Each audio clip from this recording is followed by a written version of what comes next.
Peter, good afternoon.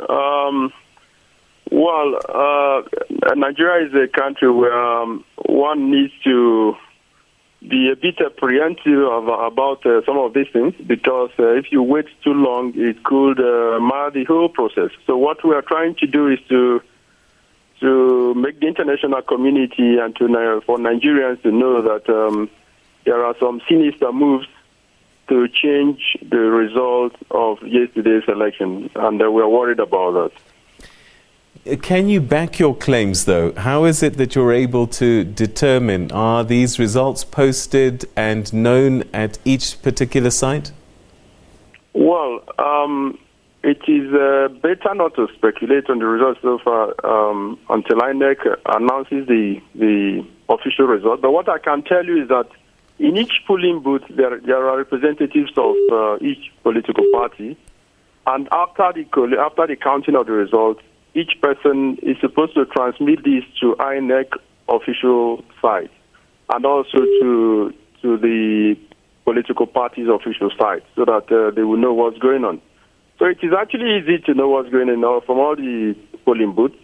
But now we're worried because we just heard now that the official server of INEC is down.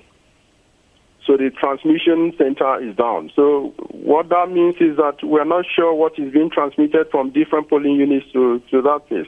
That's one. The second thing is that from what you read from your news now, the election was marred in so many parts of Lagos, Rivers State, and a couple of other places. Most of these places are PDP strongholds.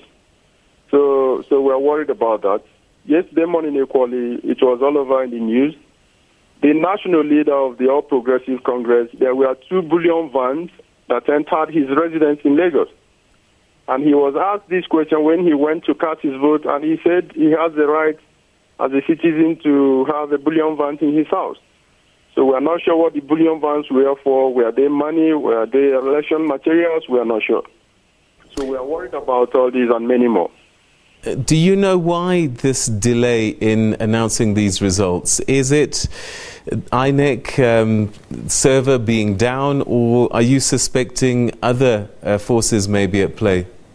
Yes, as I've already said, we are suspecting foul play.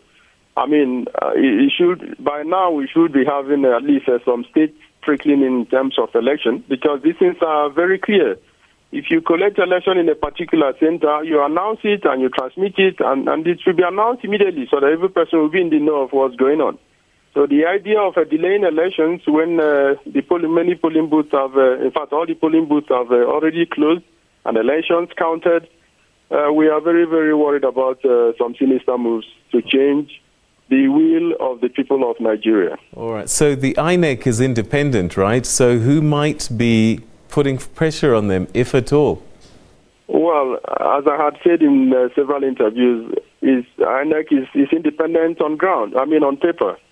But the situation on ground is that they're not independent because there are a lot of infiltration into the rank and files of INEC, and the government that has all the powers with all the security officers are putting pressure on them to thwart the will of the people of Nigeria. So INEC, I had said in so many fora, INEC cannot be said to be independent. All right, we're going to have to leave it there. Dr. Emeka Ugwu, thanks very much.